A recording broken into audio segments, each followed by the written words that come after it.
Remodeling a bathroom is a common project that many people take on themselves. Creating a beautiful bathroom can add style and significant resale value to a home.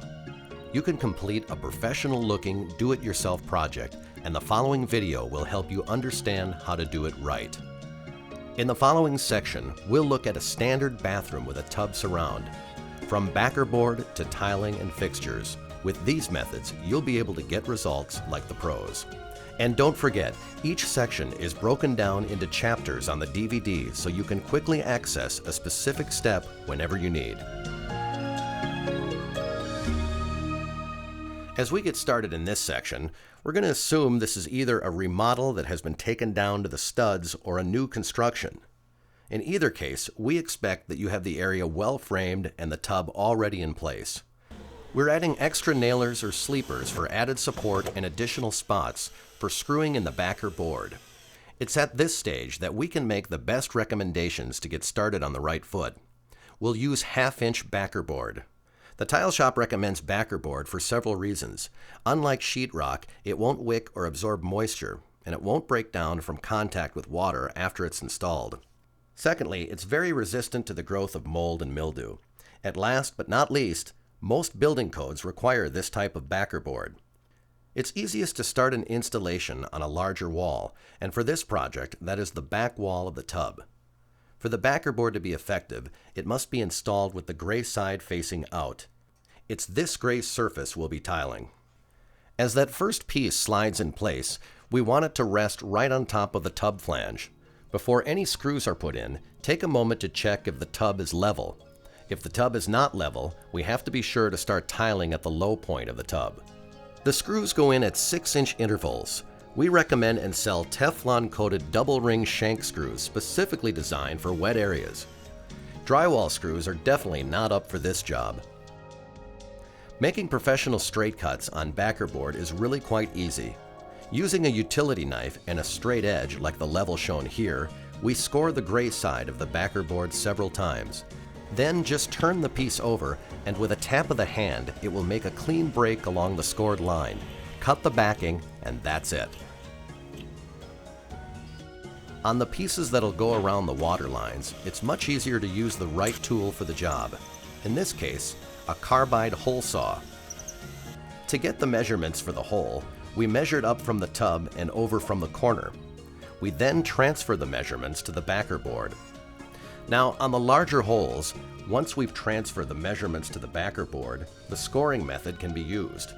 This time, a few taps with a hammer will loosen it from the front, making it easier to cut when it's flipped over. Remember, the cut doesn't have to be pretty on the back. It's the treated front side that counts. We could have also used a keyhole saw to make this cut. Once the backer board is in place, it's time to tape up the joints and seams with fiberglass mesh tape. It's self-adhesive and easy to apply. It also stabilizes potential movement from natural expansion and contraction from the wooden studs.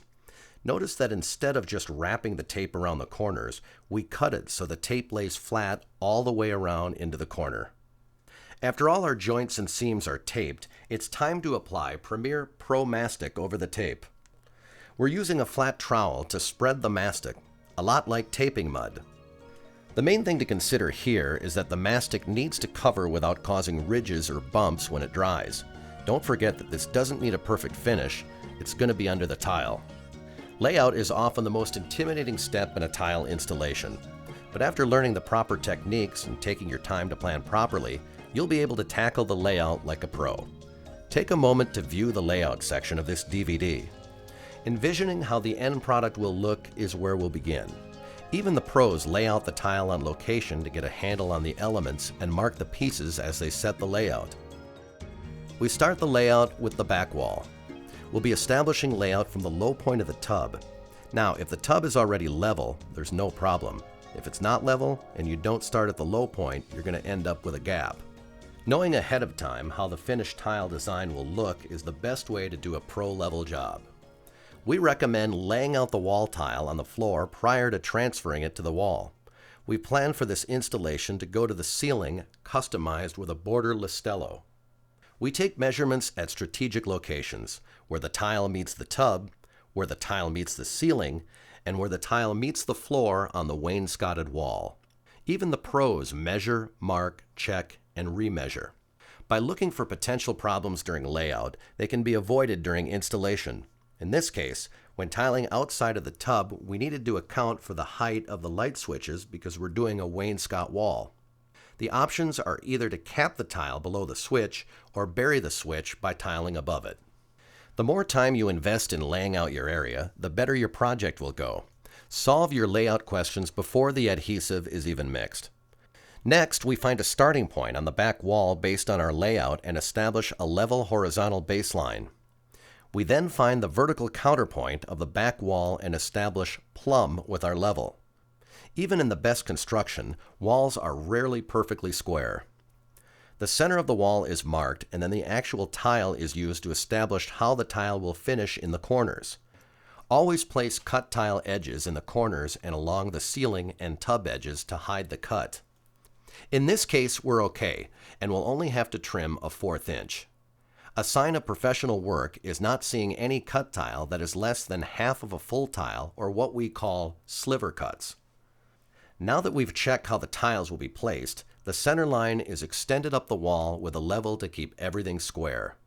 Next, we transfer the layout to the side wall that ties into our back wall as well as the wainscot wall and extend the level line out from the back wall. As we get ready to tile, we temporarily tack a ledger board along our working line so we don't have to fight gravity as we work. Without it, we could have slipping or a sagging tile, which is no fun to deal with. For the type of tile we're using here, we'll use Prolastic for installation. Pour the Part A liquid in the bucket first and then add the powder.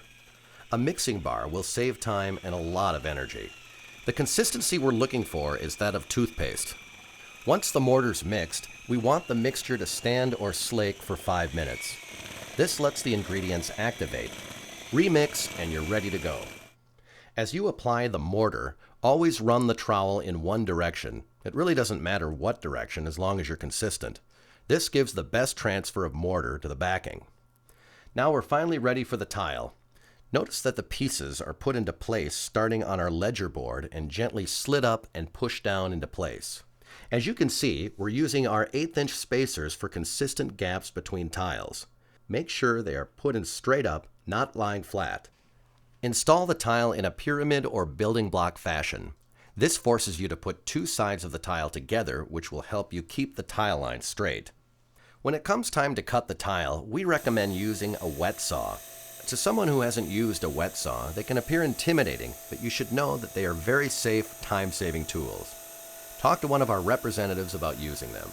This particular design uses decoration or fusion inserts, the placement of which we decide in the layout process. The Listello fits easily into place. Once you get going, it's pretty straightforward. Here we're using 3 different pieces to create our Listello.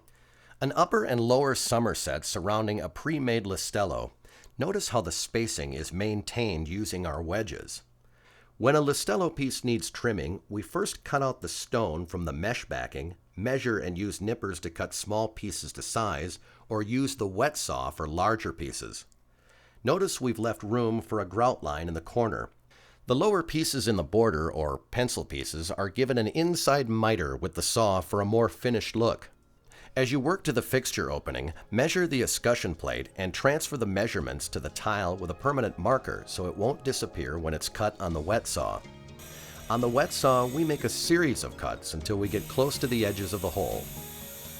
Notice how the tile is worked upwards at the end to make the cut full all the way through the tile. A nipper is then used to finish off the pieces, literally nipping small bites from the tile. Once you get the hang of this, it goes fairly easy. When we get to where our shower head is going to be, mark the tile and drill with a carbide hole saw. Once your grouting is finished, you should apply silicone to the inside corners of the tub and any areas that have a 90-degree angle. Start with the vertical areas first. The caulking should never be wider than the grout lines. Because silicone won't stick to anything wet, we use this to our advantage to create a clean caulk line. Once the bead of silicone has been put down, we recommend a technique called tooling the bead. Mist around the bead with clean water as you pull your index finger along the joint. The excess silicone won't stick to the wet areas, only to your finger. The result is a nice even joint of silicone. Next, we apply our porcelain fixtures.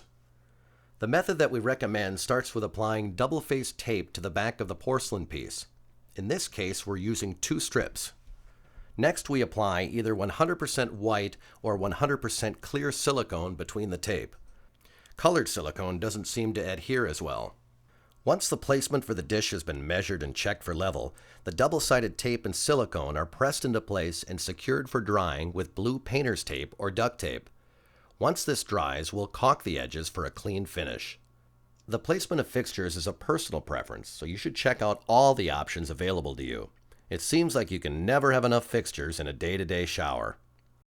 This bathroom is a good example of a style we call fusion, which is the mixing of ceramic and stone or other sources for a balanced, aesthetically pleasing result. Here we'll be using slate for the floor, but let's not get ahead of ourselves. The subfloor still needs to have a layer of backer board applied. Don't try to cut corners and lay the tile directly to the plywood subfloor. This is not a good idea. For one thing, it's against code in most areas. Secondly, the backer board serves the very important purpose of strengthening the subfloor against flexing, and it provides an added layer of moisture protection. A 1/4 inch by 1/4 inch square notch trowel is used to spread thin-set mortar on the subfloor before laying down the backer board. By pressing down and dragging the notch trowel at a 45-degree angle, you'll get a uniform depth of thin-set applied to the subfloor. Next, screw the backer board down at 4 to 6 inch intervals along the perimeter and 8 to 10 inches in the field areas. Our screws are specifically designed with cutter heads that allow them to be properly countersunk. We tape up the joints using blue mesh fiberglass tape and cover the seams over with the thin-set mortar. The thin set is also spread across the entire area of backer board for receiving the slate tile. One feature of slate is the imperfections in the surface that adds to its natural look. When we install it, we need to compensate for these imperfections by applying additional thin set to the back of each tile, which is called back buttering. The back buttering fills the backside imperfections and guarantees that we'll have good adhesive contact with every tile. As with any tile installation, we want to firmly tap each tile to make sure it's settled into the mortar. For the floors, we're using the 1/4 inch spacers to maintain consistent grout lines. For grouting the slate, we're using a sanded grout because the wider joints must have a stronger grout. It also makes for a natural final look with the slate. The grout is loaded up on a standard grouting pad and worked directly into the joints. Another common mistake is to smear the grout across the entire surface of the slate. If you do that, you'll end up with a ton of unneeded cleanup. Work the grout only in the grout lines and you'll save yourself a huge hassle. We don't want to have extra grout dried under the surface, so you'll want to take the time and clean up excess grout as you go. In the tighter areas, we recommend our grout brushes. They're great for those tough spots and cracks. You'll also be sponging off the grout, using the rounded corners of the cleaning sponge to do what's called striking the joints off the grout. The reason we use a sponge is that it doesn't lift grout out of the joint, but scoops off the excess to make a nice, crisp, uniform grout line. Once the grout is dried, you'll want to seal the stone with the appropriate stone sealer. Since you'll likely have to remove your toilet for a bathroom tile project, we've included the basics for reinstalling one. Installing a toilet on a slate surface is no different than any other. You start by setting the wax ring, which creates a tight seal. What are called Johnny bolts are then attached to the base that has been attached directly to the PVC pipe. The toilet can be applied directly onto the slate surface and bolted into place. Secure the water lines, cut off the excess length of Johnny bolt, put the finishing cap on, and you're done. We're choosing to leave the contact point of the slate and toilet clean, but some prefer to silicone the joint. The final result is a tub surround with a beautiful fusion look and warm, natural slate floors. As you have seen, this process is well within the capabilities of most do-it-yourselfers. Make sure you consult a tile shop representative before you begin. We can help you consider things you might not have or get around obstacles before you encounter them. Talk your project through and take the time to properly lay out your tile, and you'll be well on your way to the bathroom of your dreams.